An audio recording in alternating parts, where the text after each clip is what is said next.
آپ کو معلوم ہے نا ایک بار ہمارے پاس بھی ایک عورت آئی تھی, بہت پہلے سنایا تھا میں نے, وہ عورت آئی کہتی مولانا صاحب تعویذ دے دو. کیوں؟ کہ میرا پتی میرا کہنا نہیں مانتا. ہم نے کہا کیا چاہتی ہو کہ تمہارا شوہر تمہارے کہنے پہ چلے, تم جہاں کہو اٹھے وہ اٹھے, تم کہو بیٹھے تو بیٹھ جائے, کیا چاہتی ہو تمہارا غلام بن جائے؟ تو کہا مولانا صاحب آپ نے تو میرے دل کی بات ہی چھین لی. دیکھیے عورتوں کی پلاننگ. ہم نے کہا اچھا ٹھیک ہے چلو تمہارا شوہر ایسا ہو جائے گا, تم کیا چاہتے ہو؟ کہ یہی چاہتی ہو. ہم نے کہا نام بتاؤ تمہارا. کیسا مولوی ہے؟ ہم نے کیوں کیا ہوا؟ نام لوں گی اپنے شوہر کا. کیوں؟ ارے نام لینے سے تو طلاق ہو جائے گی. ہمارے بڑے بڑے مولانا کہتے ہیں کہ پتنی کو پتی کا نام نہیں لینا چاہیے. ہم نے کہا اچھا, اور ہمیں اس کے منہ سے نام نکلوانا تھا. تو میں نے کہا کہ اچھا ایسی بات ہے. ہم نے کہا جب تک تم نام نہیں بتاؤ گی تو تمہارا پتی تمہارا غلام کیسے بنے گا؟ تعویذ میں نام لکھا جائے گا تبھی تو تمہارا پتی تمہارا غلام بنے گا. کہتے اچھا یہ بات ہے کہ ہاں. بلاتی ہے اپنی چھوٹی سی بچی کو, وہاں للا للو بولتے ہیں بریلی میں, لڑکے کو للا لڑکی کو للو. للو ادھر آ. ہاں کیا تیرے پاپا کا کیا نام ہے؟ بچی کہتی ہے رحمت اللہ. میرے پاپا کا نام رحمت اللہ. ہم نے کہا رحمت اللہ؟ ہاں ہاں ہاں ہاں. ہم نے کہا یہ تو رحمت اللہ بتا رہی ہے کہ ہاں یہی نام ہے. ہم نے کہا کیا نام ہے؟ کہا یہی جو بتایا بچی نے. پھر بھی نہیں بول رہی, وہ بھی بڑی ڈھیٹ ہے. تو ہم نے کہا کیا نام ہے؟ یہ بچی صحیح سے نہیں بول رہی کہ وہی بول رہی ہے. صحیح ہے کیا کیا ہے بچی؟ رحمت اللہ. ہم نے کہا رحمت اللہ کہ ہاں ہاں جو آپ بول رہے ہیں وہی ہے. تو ہم نے کہا یہ نام تو تمہیں لینا پڑتا ہے. کہ کبھی نہیں لیتی ہوں. ہم نے کہا تو اس کا مطلب تم نماز نہیں پڑھتی ہو؟ کہ نہیں نماز 5 ٹائم کی پڑھتی ہوں. ہم نے کہا نماز پڑھتی ہوں اس میں تو نام آتا ہے؟ کہ نہیں آتا ہے. ہم نے کہا نماز پڑھتی ہوں تو سلام نہیں پھیرتی ہو؟ کیا پھیرتی ہوں؟ ہم نے کہا اس میں تو آتا ہے السلام علیکم ورحمت اللہ. رحمت اللہ آتا ہے کہ نہیں آتا ہے؟ تو کہتی ہے جب وہ نام آتا تو نہیں لیتی ہوں. تو ہم نے کہا پھر کیا کہتی ہوں؟ تو کہتی جب وہ نام آتا تو میں کہہ دیتی ہوں السلام علیکم للو کے ابا. میں نام نہیں لیتی ہوں. السلام علیکم للو کے ابا, السلام علیکم للو کے ابا. بتائیے یہ حال ہے.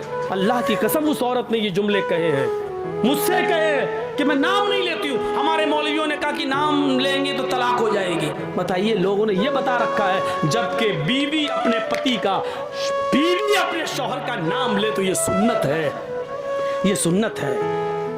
دیکھیے اللہ کے نبی اپنی بیوی عائشہ سے کہتے ہیں عائشہ جب تم ناراض ہوتی ہو تو میں سمجھ جاتا ہوں کہ تم مجھ سے ناراض ہو, اور جب تم مجھ سے خوش ہوتی ہو تو میں سمجھ جاتا ہوں کہ تم مجھ سے خوش ہو. حضرت عائشہ نے کہا اللہ کے نبی کیسے؟ میں تو کبھی ظاہر نہیں ہونے دیتی ہوں اپنی ناراضگی, پھر آپ کیسے سمجھ جاتے ہیں؟ میں ناراض بھی ہوتی ہوں تو ہم ظاہر نہیں ہونے دیتے کہ میں ناراض ہوں, پھر آپ کیسے سمجھ جاتے ہیں؟ فرمایا عائشہ شوہر ہوں تمہارا, چہرہ پڑھتا ہوں, جانتا ہوں تمہیں. کہ نہیں بتائیے آپ میری ناراضگی کا پتہ کیسے لگاتے ہو؟ فرمایا عائشہ جب تم مجھ سے ناراض ہوتی ہو تو کہتی ہو کسی بات پر ابراہیم کے رب کی قسم. کیا کہتی ہو؟ نہیں نہیں ابراہیم کے رب کی قسم میں نے ایسا نہیں کیا, ابراہیم کے رب کی قسم میں نے کھانا کھا لیا, ابراہیم کے رب کی قسم. جب تم مجھ سے ناراض ہوتی ہو تو کہتی ہو ابراہیم کے رب کی قسم, اور جب تم مجھ سے خوش ہوتی ہو تو کہتی ہو محمد کے رب کی قسم, محمد کے رب کی قسم میں نے کھانا کھا لیا, آپ بھی کھائیے. اے اللہ کے نبی محمد آپ کے رب کی قسم, محمد کے رب کی قسم. عائشہ جب تم میرا نام لیتی ہو تو میں سمجھ جاتا ہوں کہ تم مجھ سے خوش ہو. عائشہ کی عمر کتنی ہے؟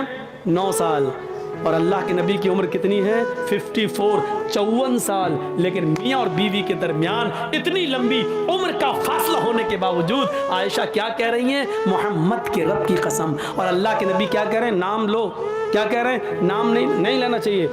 میں پتی ہوں. کیا کہہ رہے ہیں؟ جب تم مجھ سے خوش ہوتی ہو تو میں سمجھ جاتا ہوں کہ خوش ہو, کیونکہ تم کہتی ہو محمد کے رب کی قسم. یعنی بیوی جب اپنے پتی کا نام لے تو یہ محبت کی علامت ہے, محبت کی علامت ہے. میں تو کہتا ہوں کہ نام لینا چاہیے, ہر عورت کو نام لینا چاہیے. بچے کا نام ہے فرید تو اپنے پتی کو بلائیں گی. آدمی کا نام ہے سلیم تو یہ سلیم نہیں, اے فرید کے پاپا سنو. اور جب تک فرید نہیں تھا تب تک کیا کہتی تھی؟ شادی تو تیری سلیم سے ہوئی ہے نا, فرید تو 1 سال کے بعد آیا ہے نا. 1 سال تک وہ کیا تھا؟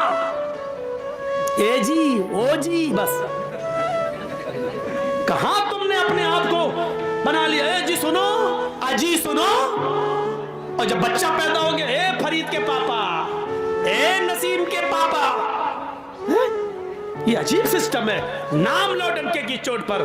तो मेरे भाइयों, हजरत फातिमा ने भी क्या कहा था, आए अली, जब मेरा इंतकाल हो जाए तो मुझे रात की तारीकी में इशा के बाद मुझे कब्रिस्तान ले जाना दफनाने के लिए, दिन के उजाले में नहीं। फातिमा ने नाम लिया, अली जब मेरा इंतकाल हो जाए तो दिन के उजाले में मुझे दफन मत करना, कब्रिस्तान मुझे इशा के बाद ले जाना। फरमाया, फातिमा ऐसा क्यों कह रही हो? अगर तुम्हारा इंतकाल फजर के बाद हो जाए तो क्या मैं इशा के बाद ले जाऊं? तुम्हारे नबी ने, तुम्हारे अब्बू ने तो कहा मैयत को जल्दी कब्रिस्तान ले जाओ। कहा सब कुछ ठीक है, लेकिन मुझे रात में कब्र में ले जाना, रात में दफनाना।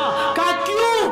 कहा अली, मैं नहीं चाहती हूं कि मेरे मुर्दा जिस्म पर पड़े हुए कफन पर भी किसी गैर मर्द की नजर पड़े। मेरे मुर्दा जिस्म पर पड़े हुए कफन पर भी किसी गैर मर्द की नजर पड़े। ये था पर्दा। यहां तो एक कुतिया के पीछे 10-10 कुत्ते लगे। सीखो पर्दा, ये पर्दा था। मेरे मुर्दा जिस्म पर पड़े हुए कफन पर भी किसी गैर मर्द की नजर न पड़े। ये दिया है मोहम्मद की बेटी फातिमा ने इस्लाम का पर्दा। ये बताया है मोहम्मद की बेटी फातिमा ने कि पर्दा ये होता है। और अच्छा सुनिए, मेरी उम्र इस वक्त 40 के करीब हो चुकी है, 1-2 साल ऊपर ही है, कम नहीं है। तो 40 साल का मतलब क्या हुआ है? 40 साल, मान लीजिए अल्लाह ने मेरी जिंदगी 70 साल की दी है, तो इसका मतलब क्या हुआ? एक मिसाल दे रहा हूं, 40 साल दुनिया ने मुझे पीठ दिखा दिया है। दुनिया मुझे पीठ दिखा चुकी है। 40 साल मुझे पीछे छोड़ चुकी है। दुनिया ने मुझे 40 साल का पीठ दिखा दी है। यानी अब जर्जीस ये चाहे कि ये 40 साल मुझे दोबारा मिल जाए तो ये दुनिया जर्जीस को वो खोए हुए वो 40 साल वापस नहीं कर सकती है। वल आखिरतु मुक़बिल, और आखिरत जो है वरतहलतिल आखिरतु मुक़बिलतन, और आखिरत सामना कर रही है। यानी 40 साल हमारी दुनिया से छूट गए और आखिरत के 40 साल हम करीब हो गए। यानी आखिरत आ रही है और दुनिया पीछे जा रही है। तो अल्लाह के नबी क्या फरमाते, हजरत अली क्या कहते हैं, दुनिया दुनिया दुनिया पीठ दिखा रही है, आखिरत तुम्हारा मुकाबला कर रही है। दुनिया जैसे जैसे तुम्हें छोड़ती जा रही है, आखिरत वैसी वैसे तुम्हारे करीब आती जा रही है। और इन दोनों में से हर एक के बेटे, हर एक की औलादें, यानी दुनिया के भी बेटे हैं और आखिरत के भी बेटे हैं। दुनिया के भी बेटे हैं और आखिरत के भी बेटे हैं। वलिकुल्लि वाहिदतिन मिनहुमा बनून, इन दोनों में से हर एक की औलादें हैं। दुनिया की भी औलाद है और आखिरत की भी औलाद है। तकून कूनू कूनू मिन अबनाइल आखिरा, आखिरत की औलाद बनो। वला तकूनू मिन अबनाइद दुनिया, दुनिया के बेटे मत बनो, दुनिया की औलाद मत बनो, दुनिया की औलाद मत बनो। यानी दुनिया की दौलत में मत फंसो, सोने और चांदी के पीछे मत पड़ो, बल्कि आखिरत की औलाद बनो। यानी आखिरत कमाओ, एक एक नेकी को गनीमत जानो, एक एक सवाब के काम को करो, एक एक अच्छा काम करो, आखिरत की औलाद बनो।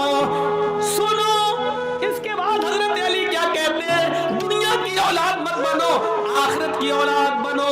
इसलिए कि फ़इन्नल यौमा अमलुन वला हिसाबा व गदन हिसाबुन वला अमला। इसलिए कि आज इस दुनिया में अमल है, हिसाब नहीं है। इस दुनिया में अमल है, हिसाब नहीं है। यानी तुम जो भी करोगे तुमसे कोई हिसाब किताब नहीं लिया जाएगा। दुनिया में नमाज पढ़ोगे तुमसे हिसाब किताब नहीं लिया जाएगा। रोजा रखोगे कोई पूछताछ नहीं होगी। शराब पियोगे तो तुमसे कोई पूछेगा नहीं। जुआ खेलोगे तो तुम्हारा कोई हिसाब किताब नहीं होगा। अब ये तुम्हें सोचना है कि नमाज पढ़ना है, रोजे रखना है, हज करना है, ज़कात देना है, मदरसों में चंदा करना है या नहीं देना या नहीं, ये सारी चीजें तुम्हें सोचना है। तुम्हें सोचना है या शराब पीना है, जुआ खेलना है, जिना करना है, क्या करना है, ये तुम्हें सोचना है। लोगों, फ़इन्नल यौमा अमलुन वला हिसाब, दुनिया में अमल है, हिसाब नहीं। आज अमल है, कोई पूछताछ करने वाला नहीं। वगदन हिसाबुन वला अमल, और कल क़यामत के दिन हिसाब किताब होगा, कोई अमल नहीं। कल क़यामत के दिन हिसाब किताब होगा, कोई काम नहीं। अब न शराब पीने भी जाए लोगों, फ़इन्नल यौमा अमलुन वला हिसाब। दुनिया में अमल है, हिसाब नहीं। आज अमल है, कोई पूछताछ करने वाला नहीं। वगदन हिसाबुन वला अमल, और कल क़यामत के दिन हिसाब किताब होगा, कोई अमल नहीं। कल क़यामत के दिन हिसाब किताब होगा, कोई काम नहीं। अब न शराब पीने दी जाएगी, न नमाज पढ़ने दिया जाएगा, न तुम्हें रोजा रखने दिया जाएगा, न जुआ खेलने दिया जाएगा। कल सिर्फ हिसाब ही हिसाब होगा, कोई अमल नहीं होगा। आज अमल ही अमल है, अच्छा करो या बुरा करो, कोई हिसाब नहीं है। अब तुम्हें सोचना है अच्छा करना या बुरा करना है। आज अमल है, हिसाब नहीं। कल हिसाब है, अमल नहीं। दुनिया में अमल है, कोई पूछताछ करने वाला नहीं, और आखिरत में हिसाब है, कोई अमल करवाने वाला नहीं। मेरे भाइयों, अब हमें और आपको सोचना है कि हमें क्या करना है। यह हजरत अली रजी अल्लाह ताला अन्हु ने बयान कर दिया है और बता दिया है। अब हमें और आपको अपनी जिंदगी के बारे में सोचना है कि हमें क्या करना है और क्या नहीं करना है। बनाइए अपनी जिंदगी। तो हिंदू धर्म और इस्लाम की बहुत सी बातें मिलती हैं, बहुत सी बातें मिलती हैं। तौहीद भी मिलती है, आयतें और मंत्र भी मिलते हैं, और कलमा भी मिलता है, नमाज भी मिलती है, रोजा और हज भी मिलता है। हर चीज में हर चीज मिल रही है, यहाँ तक कि मरने के बाद दोबारा जिंदगी भी मिलती है। हिंदू धर्म में भले ही कहा जाता हो कि 7 जन्म है, इंसान मरने के बाद अच्छे कर्म किए होंगे तो इंसान बनेगा, बुरे कर्म किए होंगे तो कुत्ता, बिल्ली, चूहा, बंदर, छछूंदर ये सब बनेगा। लेकिन हकीकत ये है मेरे भाइयों कि हिंदू धर्म के अंदर भी मरने के बाद एक ही जन्म है। मृत्यु पश्चातम द्वितीय जन्मम भवति, ने तृतीय ने चतुर्थ ने पंच ने षष्ठ ने सप्त ने अष्ट ने नवम ने दशकंका।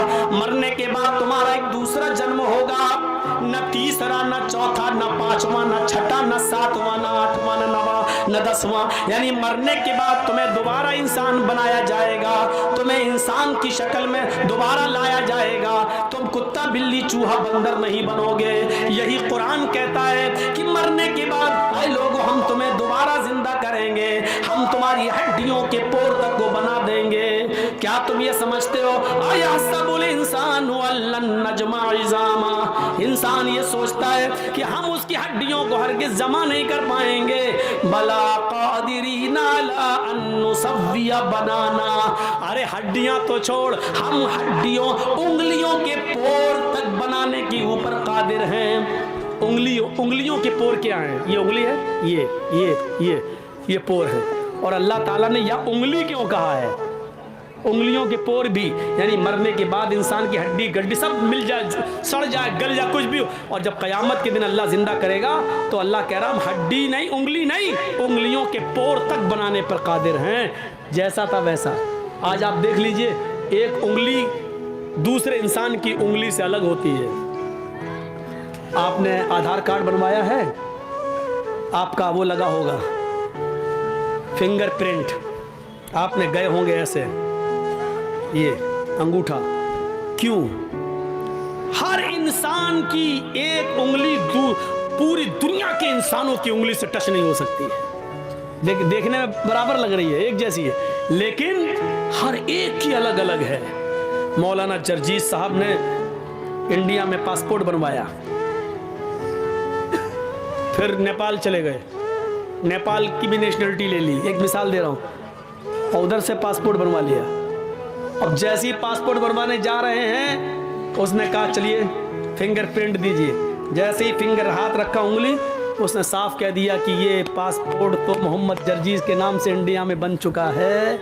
फिंगरप्रिंट आपका बता रहा है कि आपका ये पासपोर्ट बन चुका है, और आप यहाँ नाम बदल रहे हैं, जमील अख्तर रख रहे हैं, आप नाम यहाँ पर बदल कर आप हारून, इदरीस, मूसा, ईसा ये सब रख रहे हैं, आपका नाम तो मोहम्मद जर्जीस है और ये आपका पासपोर्ट बन चुका है, लीजिए। चोरी छुपे आप नेपाल के रहने वाले हैं, किसी तरह इंडिया में घुस गए, इंडिया से पासपोर्ट बनवा लिया। एक पासपोर्ट आपने उधर नेपाल में भी बनवा रखा है, आपका नेपाल का पासपोर्ट मोहम्मद जमील के नाम से है, और इंडिया का पासपोर्ट आपका मान लीजिए मोहम्मद इदरीस के नाम से है। آپ کسی طریقے سے ویزا ویزا لے کے دبئی امریکہ کہیں جا رہے ہیں, وہاں جیسے ہی پہنچتے ہیں وہاں فنگر پرنٹ لیا جاتا ہے, پتہ چلتا ہے کہ آپ محمد ادریس نہیں ہیں,